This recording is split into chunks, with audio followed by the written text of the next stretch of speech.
is Ciata Thompson, and welcome to the Roundtable.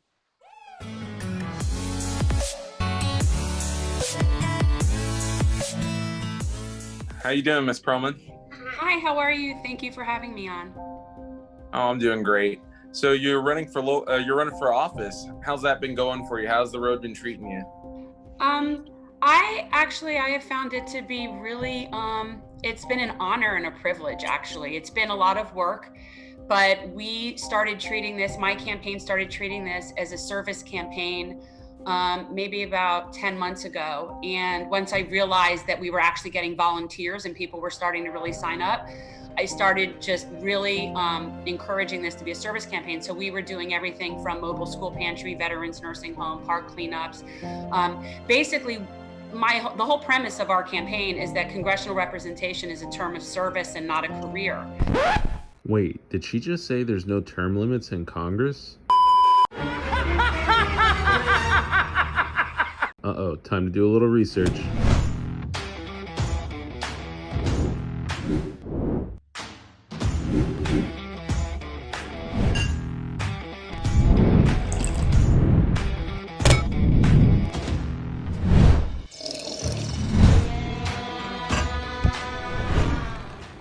So it turns out senators can serve a 6-year term and House of Representatives can serve a 2-year term, but some people don't want to leave, and technically there are no term limits, so they can serve, well, forever. So the longest serving representative was John Dingell Jr.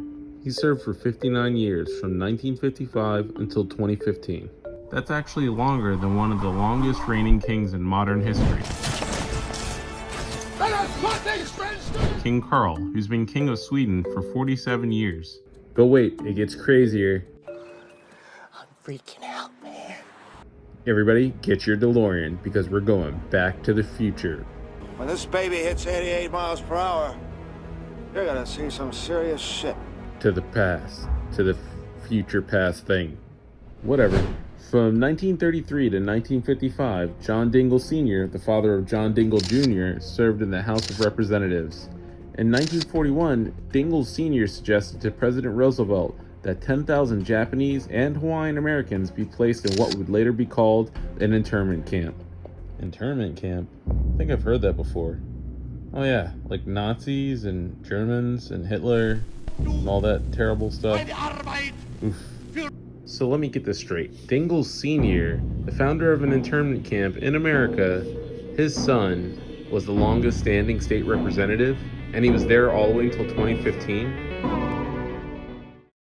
Holy Oh my God!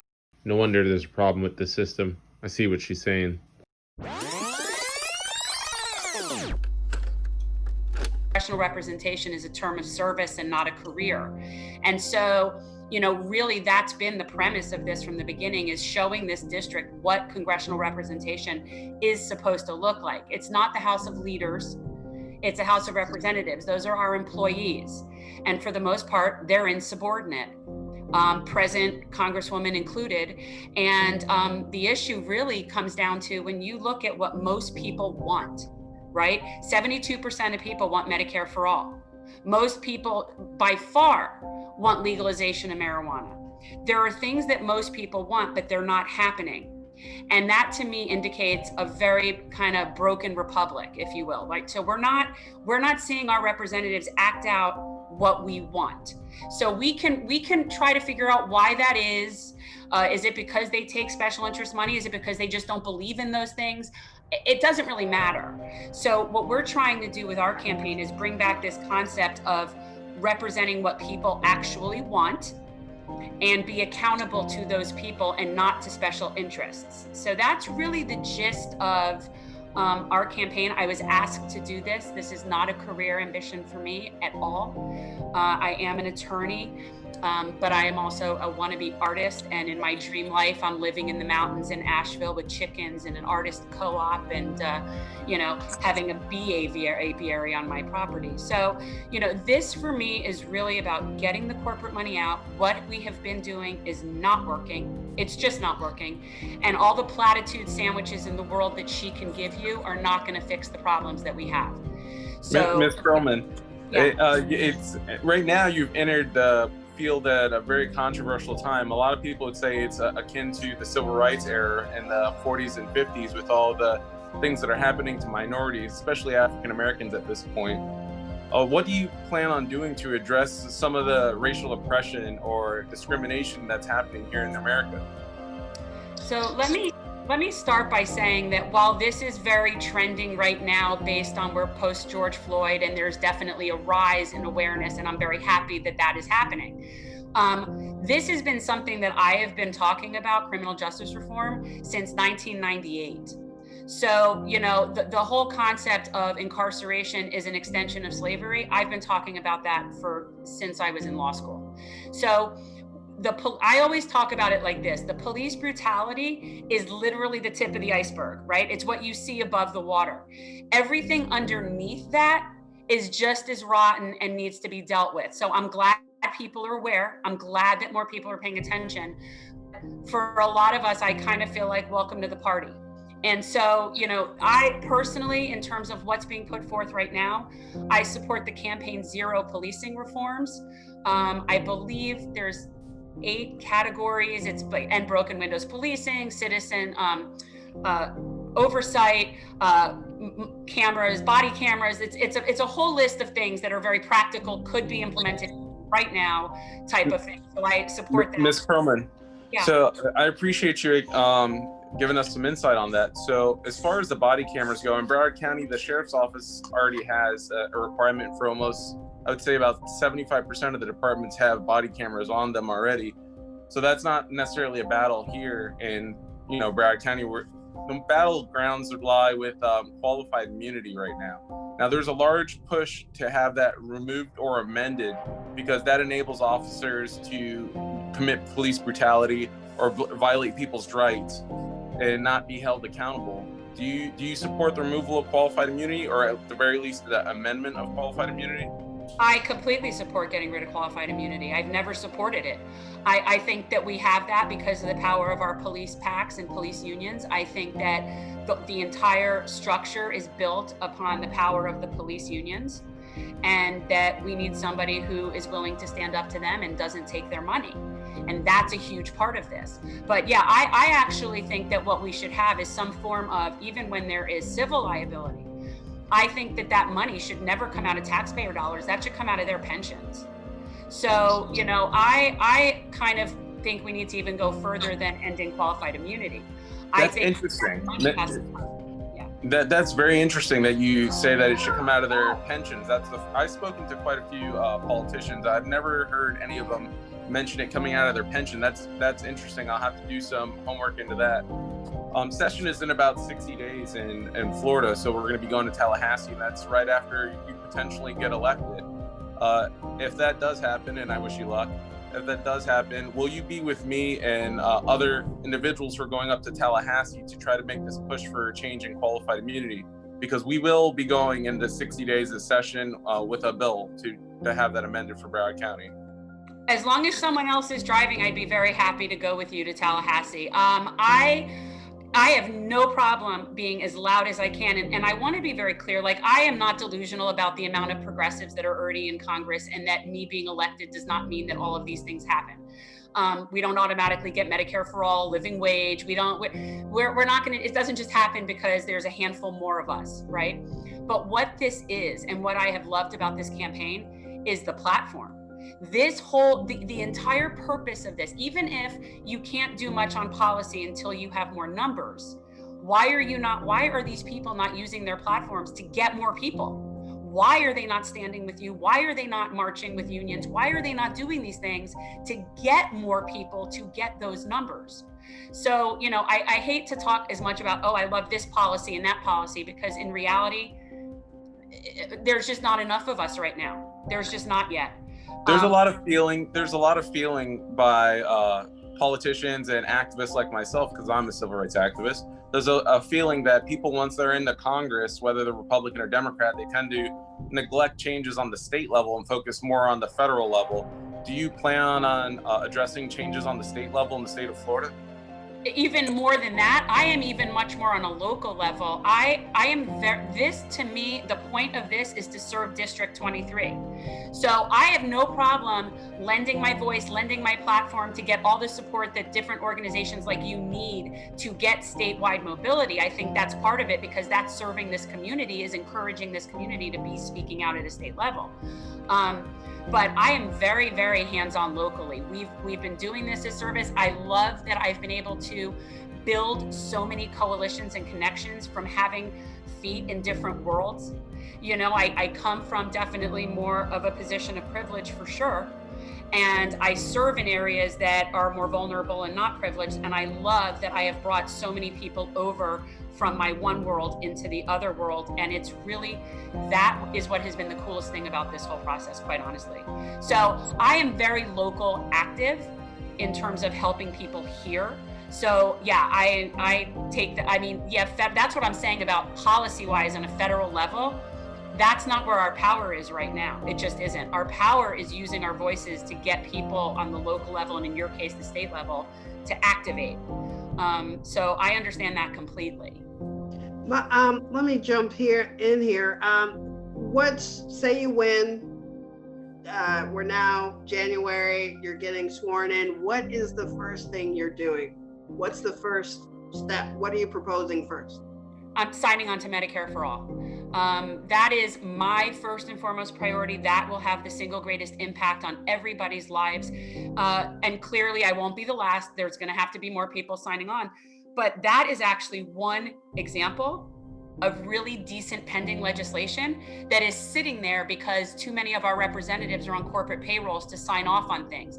There are so many good pieces. That's what people don't understand. People ask me, what policy are you writing? There's over 800 pieces of legislation. Some of them are actually really decent that they can't even get enough support as it is. So I think we need to focus on stuff that we already know would work and start pushing it and making people understand it. And let's be real, you can't do that if you're serving corporate interests. You cannot be out using your platform, speaking out against the fossil fuel industry when you take their money. It's just that simple. So you have a voice that will speak out for all of those things. Ms. Perelman, so in order to do what you're talking about, Medicare for all, even on the state level, if you wanted to try to push Medicare for all, you would have to get bipartisan support. Do you have any Republicans in mind that you want to get on your side or that you're interested in talking to? Well, I mean, I don't have any specific people, but I can tell you that 52% of Republicans want Medicare for all. So there is even a majority within their own party. And I think that it's sort of the same thing that I'm saying about with our representative. When they're beholden to other interests, they're not looking out for what the majority of their people want. Now, I do know that actually go to the local Republican meetings, and I've made some friends there because we met at protest against the drilling in the Everglades. So my thought is, wherever you find agreement, you take that and build that stronger coalition for whatever that is that movement is. The people that have purity tests for everyone they'll associate with for every little thing, you're not getting anywhere. If I can get a whole Republican club to jump on board with, preventing drilling in the Everglades, I'm going to make friends with them for that. And it doesn't really matter if they're not good on something else, right? So I think there is support in the Republican community for Medicare for all. And it is really about swelling up them on the ground level to get their own representatives to do something about it. And I think that is something that I would be exceptionally good at doing. Ms. Perelman, how would you get rid of corporate money in politics? I mean, obviously, the Supreme Court has allowed it, and obviously Congress has. How do you get around that? By electing people that don't take it. And really, there are several different ways. It's being approached from many different ways. Everyone says we need to overturn Citizens United, and yeah, that would be great. But really, that was just the final nail in the coffin of the corporate takeover of our process. I would really encourage people to start, the more we educate people on how the system works. I actually can explain to people, if someone takes corporate money from this is how this ends up hurting your life by lack of policy here. And the more we make those connections and the more people we elect that won't take corporate money, that is the only way that this is ever going to really get fixed. And it's really a chicken and an egg thing. Because how can you change the laws to disallow corporate money if it's people that take corporate money that are doing the laws? So, I just think that we went from 8 to 40 non-corporatists from 16 to 18. I think we are making progress. I think that is something universally people agree on, is getting corporate money out. So it's just a matter of holding people accountable for their votes to get the money out. So one of the things that you touched on was a lot of corporate changes as far as money goes and to politics. Now that seems like a little bit out of the realm for African Americans, out of their realm, because they feel so oppressed, or they're struggling so much that they can't even get to that point where they're concerned about money and politics as far as that goes. So on the local level, on the state level, as far as African Americans go, what could you do to ensure that schools and education, like from grades 1 to, I would say, high school, 1 through 12, what would you do to make sure they get sufficient funds in underfunded neighborhoods? Well, this is something that I think should be completely addressed at the federal level. We need to be subsidizing across the whole country all K through 12. And actually, for me, I do believe in tuition-free 4-year additional education, whether it's trade school, apprenticeship, college, whatever you want. That all needs to be subsidized throughout every single district, every single area in the country. Now, some areas need less subsidization because they have more money. And there needs to be a baseline that we say, this is how much money is invested per student in this country, period. And wherever that falls short is where the federal government needs to make up to accommodate that, whatever that goal is. And that goal needs to be set as what would be acceptable in the wealthiest neighborhood in this country. And that's what needs to be subsidized everywhere else. So to me, it's about equity versus inequality. So we're not going to say, oh, we're giving every school $50,000 or, for this program. We're going to say this school has a surplus because their PTA raises $100,000 a year. And so we're going to give what needs to happen to this school to get them the same technology that this school already has. So it's not so much equality. And that's where a lot of people kind of gripe about, well, how come they're getting it and we're not getting it? Because you don't need it. And yeah. I have no problem with that concept. So to me, the federal government needs to be subsidizing all schools, every district. The problem is on the state level, what happens is there's budgets that are made for the entire city. So when that budget is drawn up, a lot of that budget goes to the police department. Now, I don't necessarily say, disband or completely defund the police department, but I do say that a piece of that budget could go towards underprivileged neighborhoods, because minorities primarily struggle in grades 1 through 5. They don't build a good foundation. So the idea of free college is not even a concept, because usually they'll either fail out of high school, or if they do get out of high school, the struggle is so hard that they're not even able to get a secondary education. So what would you do specifically if you had a choice? What would you do specifically for grades 1 through 5 in underprivileged neighborhoods? Would you allocate more money towards them, or do you have some sort of plan to help them? Yeah, I would allocate more money to them, because right now we're not meeting the minimum standard in even decent neighborhoods. So, for us to think that we're just going to get by and push people through school and it's going to somehow benefit us as a collective is lunacy. So, and I also, like my platform, we also very much talk about child care credits and people getting subsidized to be able to stay home with their children, and definitely prioritizing family leave for moms to get time off and for dads to get time off. Like, the whole concept of what we're doing is creating this equity so that everybody has this certain basic standard of living that we all agree is acceptable. And so anything that we can do policy-wise to facilitate that is something that I'm going to ultimately support. So, and I also am someone that I'm not coming at this as a politician.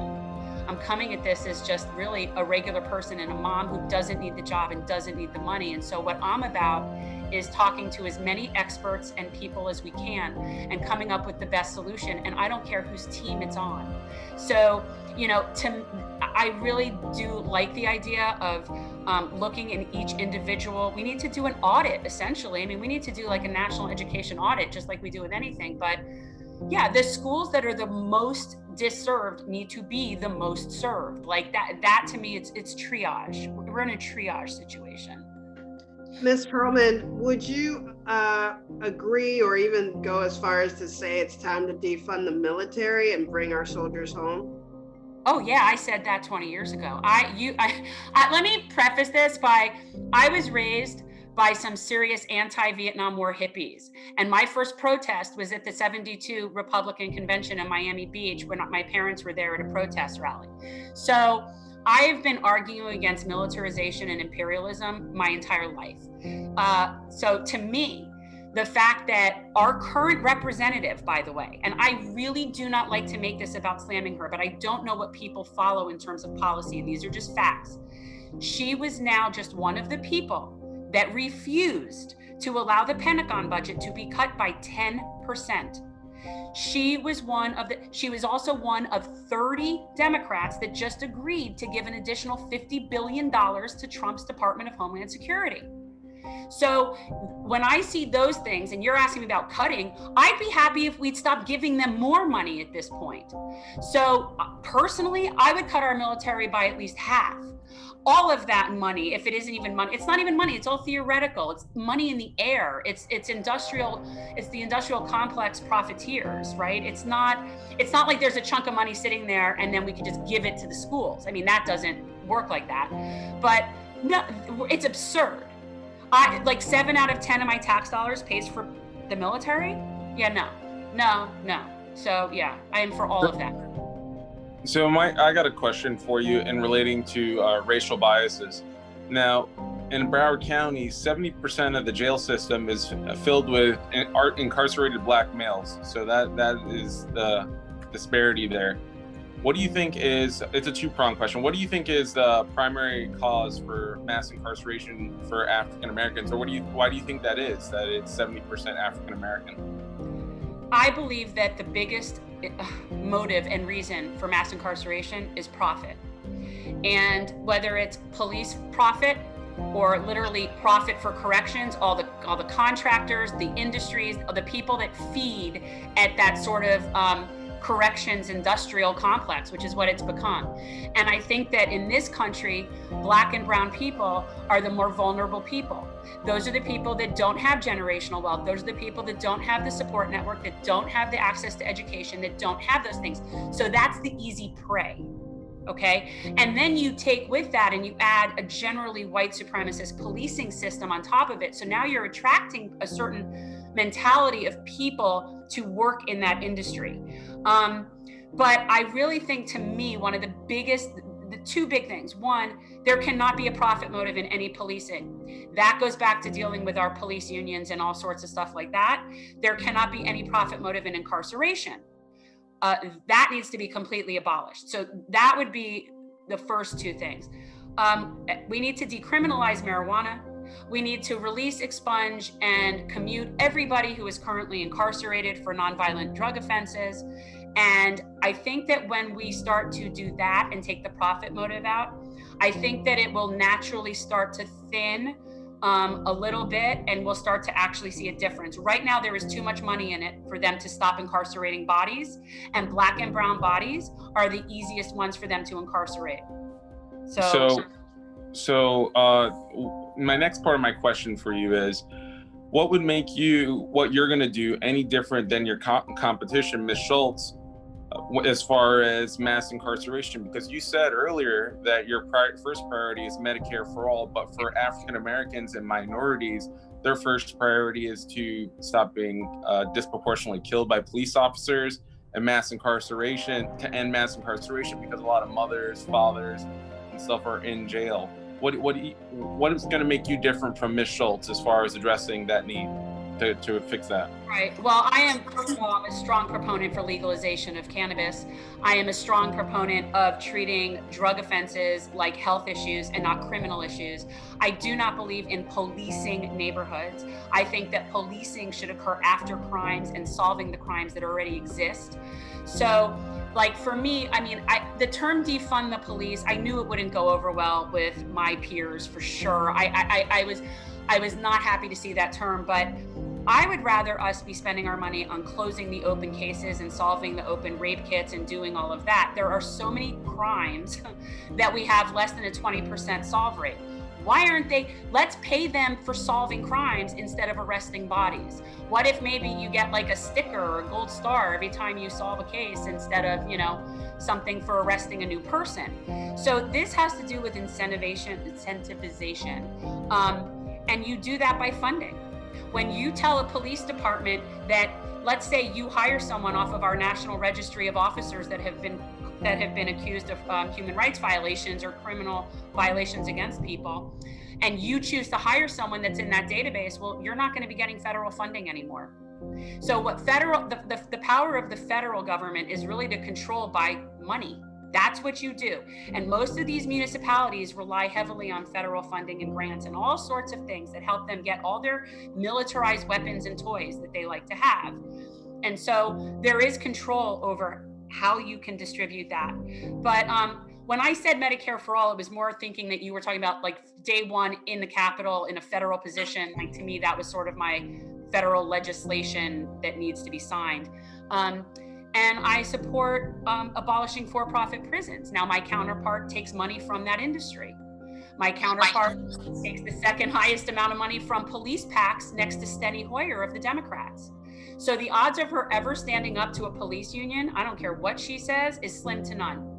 She gets the most money from the Fraternal Order of Police out of anybody. So that's very interesting. We'll definitely have to take that up with Ms. Schultz. You're saying that Ms. Schultz takes money from for-profit prisons, such as the ones here in Broward County. So that's very interesting. She no longer directly takes money from Geo Group because basically that got caught and got busted. But if you want to sit there and dig through all of the law firms, all of the consultants, and all of the people that she takes big money from. And let me tell you, there's a lot of like consulting firms and law firms and whatever, and track back to, and you got to do this, where they get, who they're representing. So now are you looking at Geo Group? Not necessarily, but are you looking at the contractors who provide the linens and the uniforms and the people that rip off inmates for the commissary, or people that are screwing them for their paying $1 a minute to use the computer? All of those contractors are part of this profit industry. So she might not currently be taking money from Geo Corp, but I assure you somewhere in there, and she is the second highest recipient of police PAC money amongst Democrats. And someone actually pointed that out to me a couple weeks ago. So you can look that up. Steny Hoyer is number 1. She is number 2. Thank you for that. Ciata, do you have any questions? Yes, we're about close to wrapping up. We're a nonpartisan organization, so we appeal to everyone across the political spectrum. Some may say things you're saying are socialist or communist or what have you. Very quickly, can you address that? I'm actually a capitalist. I'm happy to say I'm a social democrat. I support capitalism. I think certain industries should not be for-profit industries, and those include healthcare, corrections, and public education. And right now we have a profit motive in all 3 of those industries, and you can see the damage that it's doing across the board. So it isn't that I'm against capitalism. I'm all for it. If you invent a widget and you want to rip people off for $1 million for your unnecessary widget, have at it. I don't care. And I also don't care how wealthy people get if they're properly taking care of their employees, they're not screwing the environment, and they're paying their fair share of taxes per what most of us think should be their fair share of taxes. And so if all of those conditions are being met, have at making all the money in the world. So I am not a socialist. I'm not a communist. I've been called worse. But yeah, I just think that we need to not be living in predatory capitalism. And when you have it affecting vital industries, it's predatory. You might also want to look up her accepting the amount of money she takes from payday lenders. Because if you want to talk about a predatory industry to the Black community, that's way up there. And that's one of her biggest donors is payday lenders. So I'm just, you know, with do your research. It's all public information, but yeah. Thank you for that. We definitely will. Appreciate it. Thank you again, Mrs. Perelman, for coming on our show. And we look forward to your continued success. August 18th is the primary, and make sure you get out to vote. Thank you once again, and this is the Roundtable. Thank you so much for having me on.